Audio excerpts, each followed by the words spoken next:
میں نے وہ گولی اٹھائی، وہ پھر دوڑ لگائی ننگے پاؤں، اور مولانا رحمہ اللہ فوت ہو گئے، سر پر رضائی لے کے لیٹے ہوئے تھے، تو میں نے ایسے پاؤں دبائے تو انہوں نے رضائی اٹھا کر، ہاں کیا بات ہے؟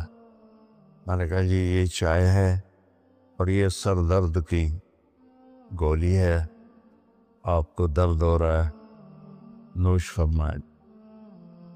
تو ان کے ہونٹ ہلے، میں نے نہیں سنا،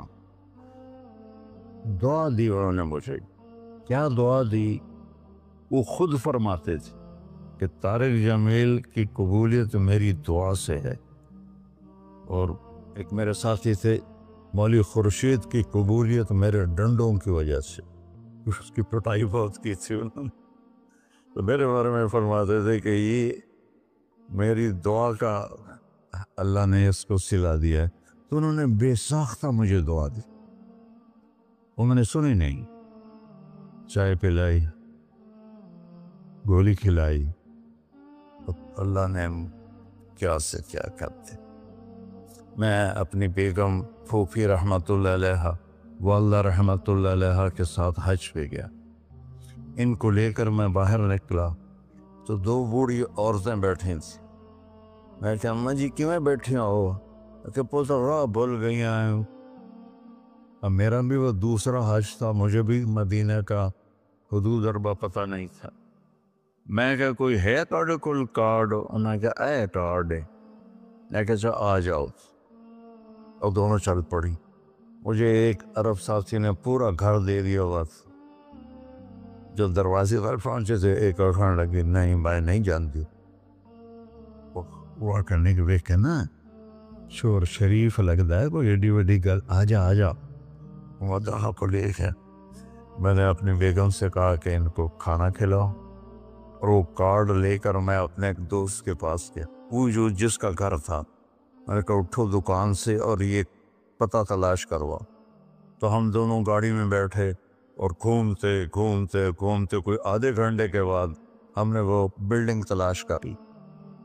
تو ہم واپس آئے تو دونوں مائیاں عرب والے کی تھیں، سوئی پڑی تھی۔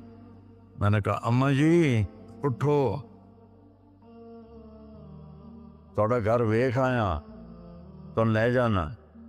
تو ان میں سے ایک دم اے بیٹا تینوں رب اپنے سونے دیا زیارتاں کرائی رکھے کرائی رکھے کرائی رکھے۔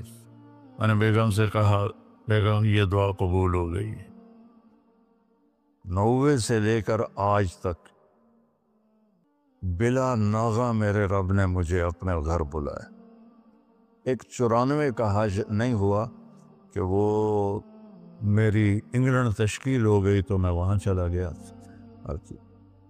پے در پے حج عمرہ حج عمرہ حج عمرہ حج عمرہ۔ یہ 3 سال کووڈ کے جو آئے تھے نا وہ ناغہ ہے۔ تو میں ہمیشہ کہتا تھا کہ اماں دی دعا۔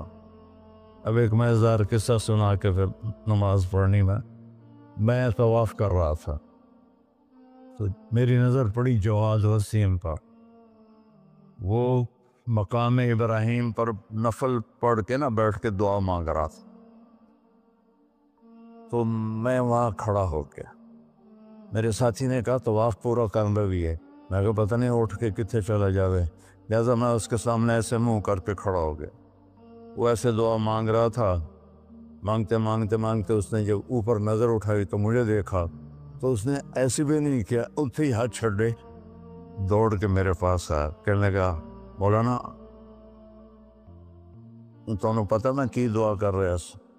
میں کہا میں کوئی نجومی ہے جو انہوں پتہ لگے ہوئے؟ کہنے لگا میں یہ دعا کر رہا، یا اللہ مولی طارق جمیل کو اماں کی دعا لگی ہوئی ہے، وہ ضرور آیا ہوگا حج پر، وہ جہاں بھی ہے مجھے ملا دیا۔ کہ یہ میرے الفاظ ختم ہوئے تو سامنے کھڑا تھا۔ تو اس میں آپ کو دعائیں ملیں گی بڑی زبردست۔ اللہ اپنے فرائض پورے کرو، نماز میں ناغہ نہ ہو، کسی کے لیے دل میں نفرت نہ رکھو، آپس میں اگر صحیح چلنا ہے تو ایک دوسرے کی غیبت نہ کرو، برائی نہ کرو، تو پھر انشاءاللہ نسلوں تک اللہ ہمارا یہ کام چلائے گا۔ میں روزانہ مانگتا ہوں یا اللہ اس کو صدیوں پر لے جا، یہ نہیں کہ میں چلا جاؤں تو کام ختم ہو جائے، یا اللہ اس کو صدیوں پر لے جا، تیرے لیے کیا مشکل۔